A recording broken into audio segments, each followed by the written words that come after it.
Dr. Yash Javeri. He's the Director Critical Care and Emergency Regency Healthcare. Happy birthday, Dr. Yash. Good evening, everyone. At the onset, I'd like to thank everyone at Alpine. It's a very cohesive family and easygoing people. I think if everyone learns this from them, then our lessons are done for the day. So what I am going to discuss, about improving diagnostics in life-threatening infections. I'll briefly touch upon the role of NGS. They have better people to do that. And Sir has done my job easy. Sir has set the stage for this talk. No conflict of interest, including financial, no funding, or any other academic or clinical research conflict of interest. We understand the complexity and need for early microbiological diagnosis and how to follow a balanced approach. As Sir said, we have to have a balanced approach which is financially optimal for the patient. So this is Sir Paul Ehrlich who discovered the magic bullets and the concept of antibiotics. So, whenever we are treating any life-threatening infections or chronic infections, also for that matter, as soon as we initiate the antimicrobials, the outcomes are good. An hour of delay in initiating antibiotic in sepsis increasing the mortality by 7%. Same is true for fungal infections. A day in delay of antifungal will increase the mortality by 10%. So, whatever is the infection, the mortality is going to high if we do not hit hard and hit early.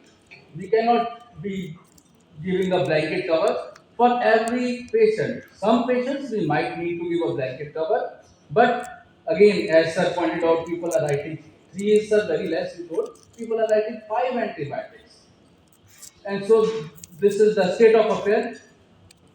Hit right at the right spot. If we give 4 antibiotics without any empirism in our mind, we seldom are going to be right, and there will be antibiotic paradox. Antibiotics are not foolproof. They have their own collateral damage, which we should be aware of. There are a lot of interactions with each antibiotics. Severity of a disease is function of time, especially all critical illness. If you keep on growing the organism in the body, keep on not treating an organ dysfunction, the outcome will be bad. Most of the situations in our clinical practice, the predicament remains under treatment versus over treatment. At times, some of the physicians are very conservative. They at times undertreat. On the other side, there are some physicians who are over enthusiastic. They will take this kitchen sink approach. They will give everything available to them: antifungal, antiviral, 4 antibiotics. That is over treatment. But at times, people who are conservative, they also under. But it is difficult to have a balanced approach because of multiple infections, multiple mechanism of infection which are prevalent in this part of the world. So we need to have some techniques which can guide us to decide the empirical therapy. Aim is to have early diagnosis and many other infections like aspergillus and whatnot. So the principle of parsimony known to many as Occam's razor states that simple explanations are preferred over more complex ones where explanatory power is equivalent. For our practice, it means have some differentials. Common things are common, rare things are rare, but rare things could be common in an immunocompromised or difficult scenario. We always try to teach this. Sepsis is a blanket diagnosis nowadays.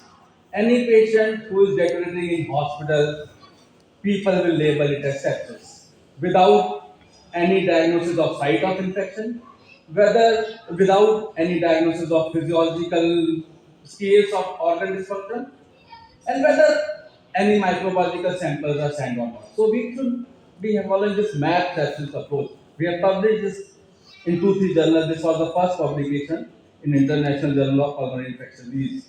So this is known as microbiological, anatomical, and physiological diagnosis of sepsis. What is the syndromic approach we have been talking about? Syndromic approach is used in all the clinical practice. It might be toxicology, it could be life-threatening infections, it could be oncology. Signs and symptoms, clinical features, and your lab workup. Lab workup again should not be routine lab workup. Lab workup should be targeted. Microbiological workup should also be clinical sample. This pan culture is one wasteful practice which only increases your antibiotic consumption. It has no role. So you should be sending the clinical samples where you think the infection is, where the money lies. So this syndromic testing is a symptom-driven broad grouping of probable pathogens into one. One rapid test is probably more beneficial that maximizes the chances of getting the right answer in a clinically relevant short time frame. So the time frame is again important. So we need to follow this syndromic pattern in life-threatening infections at least. This was the typical sepsis testing and therapy decision timelines. This was slow, 3 days, 4 days, fungal infection was thought later. Now, by virtue of these panels, these time frames have been shortened. But should we be using for all the patients? The answer is no. We should be using them judiciously.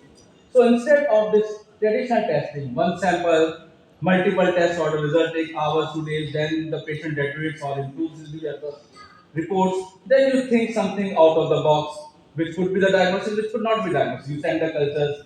Again, this is a long, long process. Either the patient improves in that period or there is mortality. In this syndromic testing, one sample, one comprehensive test, the test generally takes 2 hours, 4 hours, 6 hours, depending on what test we are talking about. There are many, many molecular tests. We'll be focusing on few of them. Then you have multiple results in one report, and you have the microbiological diagnosis will do that. Benefits. Benefits of this pattern-based testing or with NGS, this allows us to rapidly test for a broad spectrum of generally with greater sensitivity and specificity than traditional methods. But there are some variations, say WAC versus CAP. There are variations because WAC already there are a lot of colonizers, so results could not be that specific. Ease of testing has come with the ease of testing has come the overuse of testing. So we should be very, very judicious in which patient to send what sample. Diagnostic stewardship is necessary to ensure proper use of syndromic testing and correct interpretation of the results in the context of patient.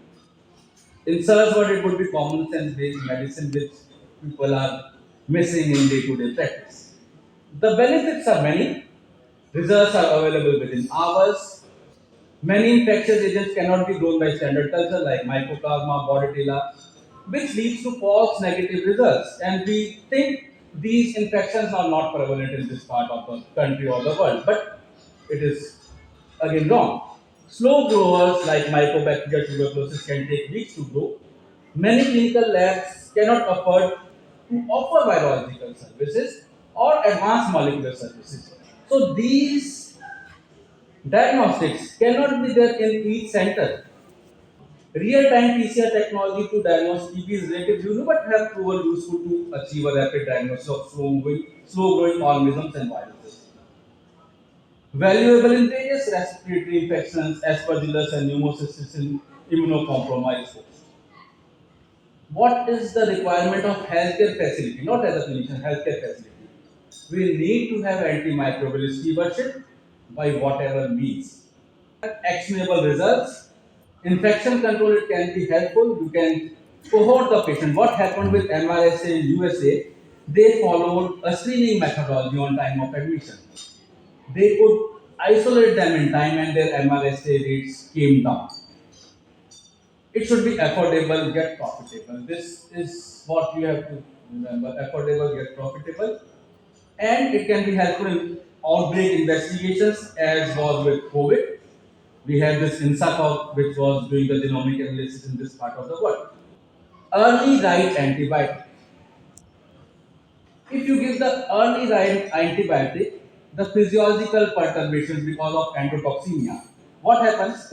If your early antibiotic is right, the bacterial lysis happens and the cascade shuts down or dies off.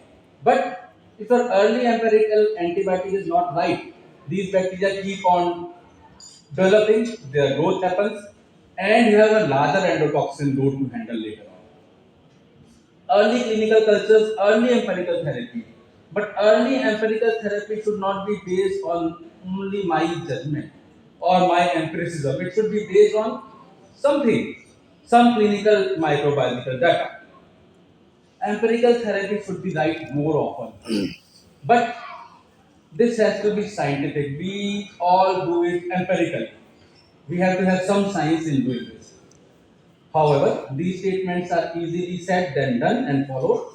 There are so many confounders in each of these steps. Multiple etiology pathogens, co-infection, especially if we talk about respiratory infection, we talk about where there are so many co-infections. We talk about surgical site infection. We talk about complicated skin and soft tissue infections. They are co-infections, so we need to be more careful in treating those infections. Another bigger problem in this part of the world is multiple mechanisms of resistance which are working in the same organism. Especially we talk about NDM, MBL, they are present in the same patient. So the task is even difficult to treat such patients. At times, the evidence is limited and time is less. So we need some investigations which can help us sort out the microbiological diagnosis in time. Now, either we build evidence or buy time. How do we buy time? The purpose of critical care is to maintain homeostasis and buy time till the antibiotics work, till the organs start improving. But we can curtail these time frames if we have the right microbiological diagnosis with us. And we often forget parasitic, viral, and fungal infections most of the times. Adequacy of initial spectrum and timing of first delivery and achievement of MIC are collectively the key to reduce microbiological and toxic load. So hit hard, hit fast, but hit specific. So attack, but have some basis in all this exercise. So these are various methods of molecular techniques for advanced microbiology which are available with us. Agglutinin assay, FISH, RT-PCR, LAMP assay, next generation genomic sequencing, and Malditop. Various of these interventions require various types of setups. Doctor will be talking about in details. Sensitivity and specificity vary, but we require some sort of these techniques to advance our therapeutics. There are challenges in treating many infections. Co-infection is one challenge. Availability and access to sample is another challenge, especially if we talk about meningitis or deep-seated infection where we cannot extract the sample easily. Respiratory NGS is sitting here, so we should be talking about this in some details. Differentials are many. Most are not covered in our routine therapeutics. Most we believe are not prevalent in this part of the world. Bacterial we generally cover, but viral, fungal. TB is often also missed in bigger centers. Now that is, this patient will not have TB. And after 2 days we found it is TB. Non-infective etiology has to be ruled out. At times we are treating pneumonia mimics or ARDS mimics, which are probably vasculitis or some other etiology. Resistance by multiple mechanism is happening, so we should be very, very wary, and we need to have some antimicrobial susceptibility report. With great power comes great responsibility. So we need to have diagnostic stewardship. We need to send clinically relevant samples. That is why they call it clinical cultures. Do not send blanket cultures. Judicious clinical samples and interpretation is required. Cost, I am again and again coming to you. High cost has to be curtailed, but as you grow, the cost will obviously come down. Over testing has to be discouraged. You should know which patients you should be utilizing these techniques and when. Confounders, the clinician should know what are the confounders. Garbage in, garbage out. If you take the wrong sample, obviously you will get the wrong report. And you have to look in the clinical context before you start treating those reports. Do not treat the report, treat the patient. What is happening with the biofire panel? People are treating those reports. They are not looking at the patient. So we need to treat the patient, and we need to have a protocol when there are multiple positive targets. Pause for judicious clinical sampling and interpretation.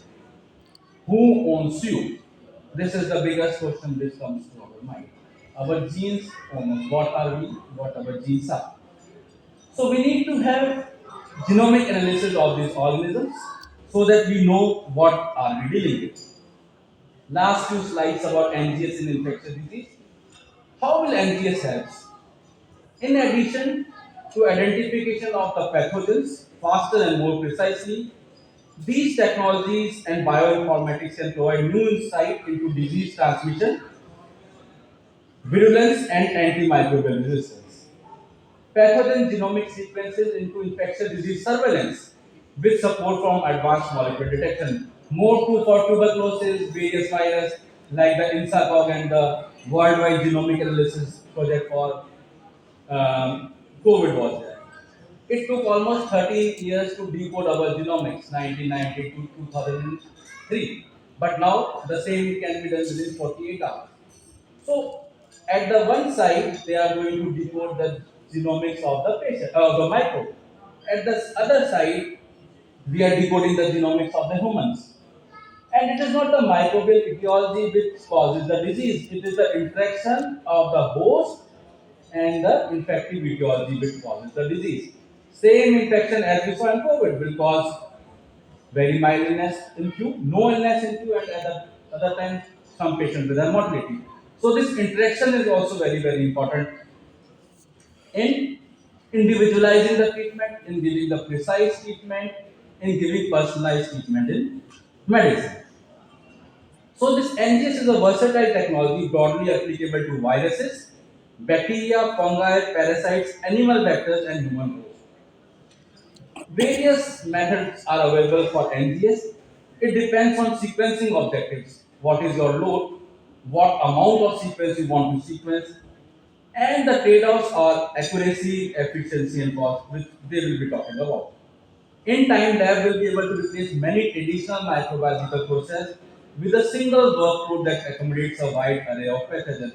But as I said during the beginning, these investigations are there to supplement or complement the conventional microbiology. They are not there to replace. So this is the routine workflow.